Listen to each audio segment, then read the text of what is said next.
Our next guest is all the way from Ireland, Phelim McAleer.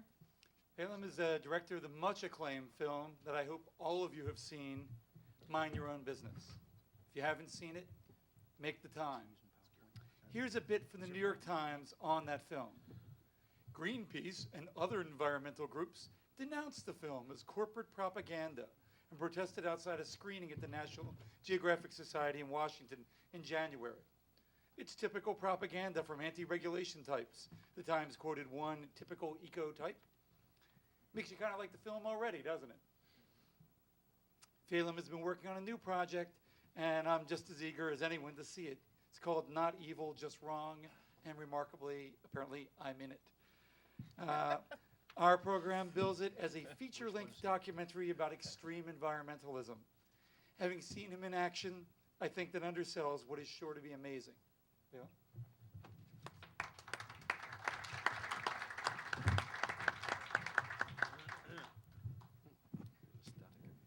Hello. Yeah, some people have suggested that the documentary should actually be called not evil, just wrong, but they are evil and wrong. You know. But I hope I don't know if anyone was at the previous speech where my wife was speaking. We work together, we make films together, and obviously we live together. Not only, unfortunately, do we finish our own sentences, we finish our own speeches sometimes. So if I repeat what she said, you know, just remind me that she said it earlier. I'm probably better, you know. She said that too. So I just want to talk about censorship, you know, censorship. Censorship does happen, and we've had the experience of it. But I think we've had the first experience of climate alarmist scientists who want to censor themselves in this latest film, Not Evil, Just Wrong. It's a very sad story of censorship for lone scientists who not fought censorship but actually wanted to censor himself. So we obviously, for every film you make, you set up a new production company because it protects that company and protects. If the film gets legal threats or lawsuits, then it's just that film, not your other works, that are at danger. So we set up a new company, and we had a production manager who was arranging all the interviews. So this production manager, working for an unknown company, and she's an unknown person, wrote to lots of scientists on both sides of the argument asking for interviews. And the only people actually who said we can't do it were the skeptics, because they were too busy writing papers and doing things. Whereas James Hansen, Stephen Schneider, you know, yes, when do you want to interview us? Next week, the week after, next month, doesn't matter. So the scientists who claim they're being censored were the most open to being interviewed and seem to be, you know, have plenty of time to talk to the media, and didn't, as you will see, didn't ask permission from their institutions about the interview. So we went along and we interviewed, you know, went to Stephen Schneider's, Professor Stephen Schneider at Stanford University, and we got there and had said hello, and Professor Schneider explained how tired he was because he hadn't had a holiday in 2 years. And I said, don't you get long summer holidays? He said, no, he said, I got this big grant, $500,000 to do interdisciplinary climate change teaching. So if you're studying sociology, civil engineering, biology, criminology, he takes you for 2 weeks and tells you how climate change is going to affect your chosen field. And he gets $500,000 for that. And I was thinking, yeah, if I get $500,000 for that too, I wouldn't take holidays. You know, I'd think that $500,000 is going to buy me a lot of holidays later on. So, you know, I wasn't that sympathetic to him. But he also asked that, as he was teaching a class about climate change, and he asked, would we allow the class to sit in on the interview, sit behind us while we did the interview? We said, sure, no problem. So we asked him about the usual questions, and then I suppose, we cannot continue to use the earth the atmosphere as a sewer pipe, pumping things up, and the government must act, and everyone must act, and we're all going to die. And with a big smile on his face, you know. I mean, it's probably a little known aspect of climate change alarmism. I think it's pornography for some people. They really do get excited by telling us how we're all going to die and how the floods. And you know, I'm just looking at them thinking, and his wife was standing quite close because she works with him, teaches with him, and I was just thinking, interesting what goes on in there.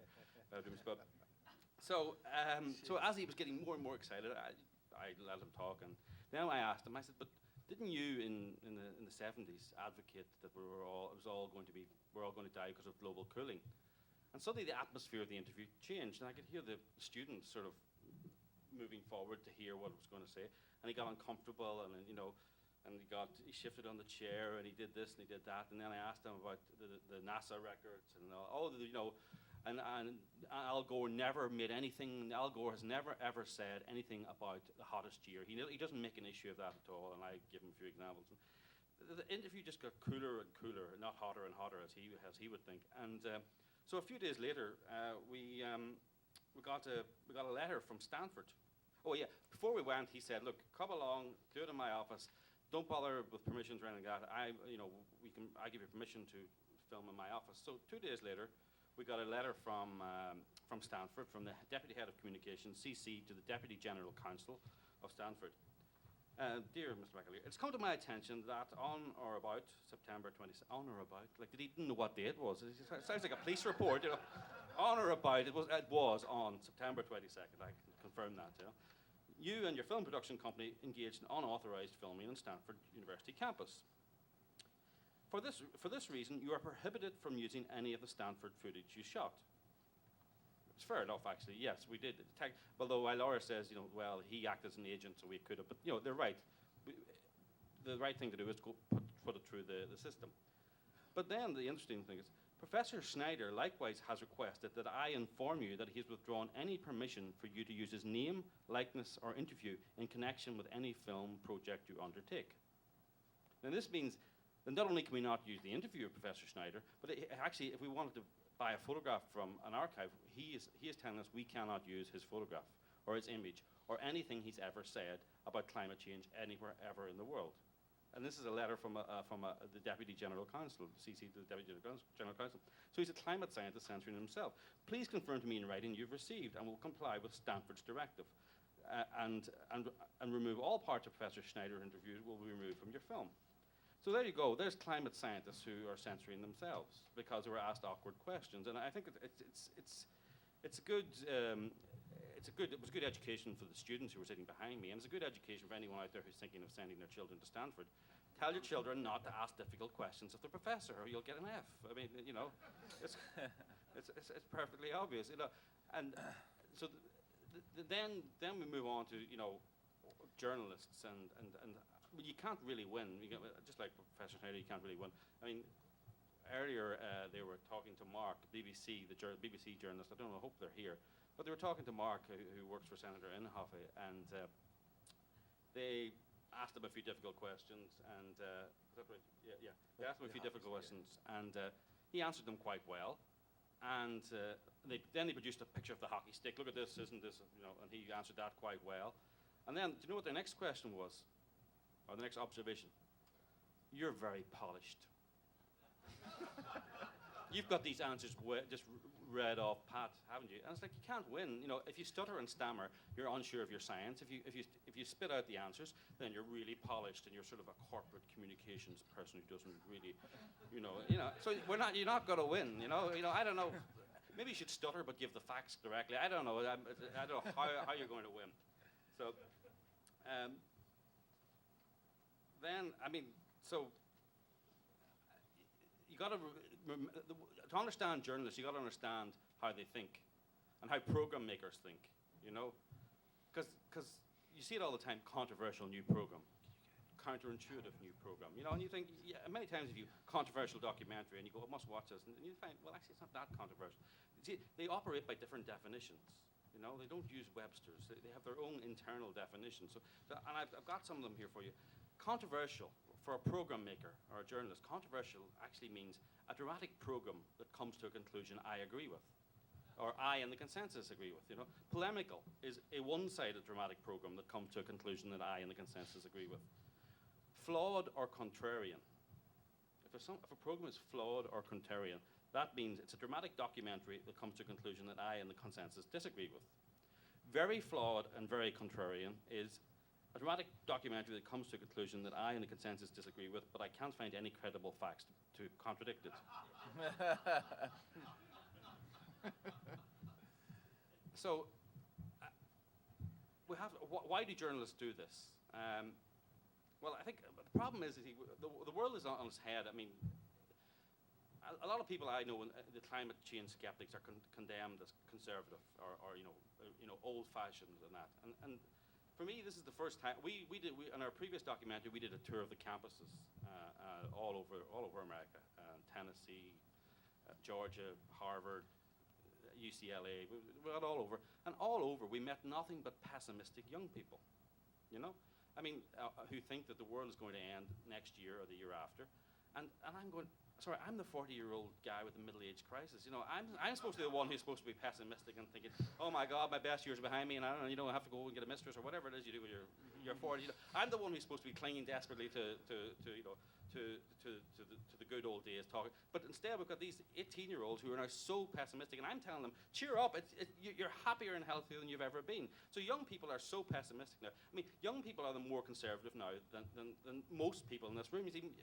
Forget that you've been labelled conservative. I mean, I know your hair's not long, and some of you don't have any hair, but I mean, you're the most radical people I know, because you believe in the transformative power of technology. You believe that the world is going to get better, whereas the young people who call themselves radical believe the world is going to get worse. I mean, the world is on its head. When I was younger, just in the 60s, it was about, people wanted to overthrow the system to make it better. Now they want to overthrow the system to make it worse. So we have to remember, so to start, as I say, about giving directions in Ireland, if you want to get there, I wouldn't start from here. So, I mean, to work out how we got here, I wouldn't start from here, but unfortunately, we have to start from here. So the world is on its head, You are the most radical people I know, that's the important thing. And the radicals, the Greens, are the most conservative people. I mean, they want to go back to a 300-year technology of windmills, and they call themselves radical.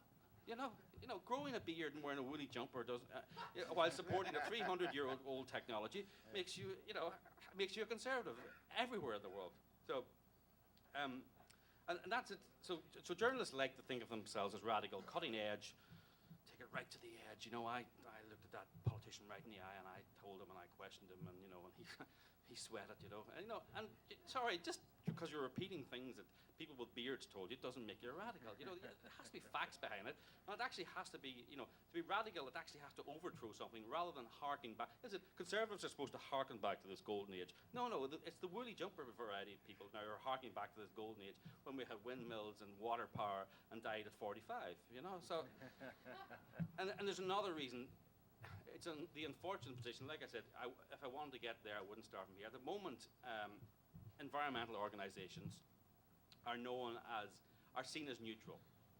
So if if something's happened, you interview an environmental organization to give you this neutral, this study is showing this and we need to do that. There's no idea that there's some kind of flawed advocacy group that, they're seen as above politics. And that's not true. I mean, they're deeply political. So we need to move the argument from, we need to stand up and say, look, environmentalists, they have employees, they have advocates, they have fundraising priorities, they have pensions, they have ideologies. Environmentalism is not an ideology-free belief. It comes from conservatism, and then it's clothed in radicalism, but it is an ideology, and journalists need to understand that and deal with that. I mean, very often journalists will go on a boat with Greenpeace and bring back a report, and it will parrot what Greenpeace have told them. But any journalist who goes embedded with the army in Iraq, it's almost accepted that they'll come back and be critical of the army and be critical of the military campaign. But other journalists can go embedded with environmentalists up at 3 or to the Arctic and come back and just repeat what they say about the dangers of the ice melting and all that. And it's accepted as reasonable journalism. We need to stand up and say, when you are embedded with a not-for-profit or an environmental organization, you must attack or criticize or look critically at every aspect of that organization, its funding, its beliefs, its ideology, what its ideology will mean for ordinary people, because that's what it's all about. It's how this affects ordinary people. Forget the science. It's how it affects ordinary people in America and across the world, and particularly in the developing world. Thanks.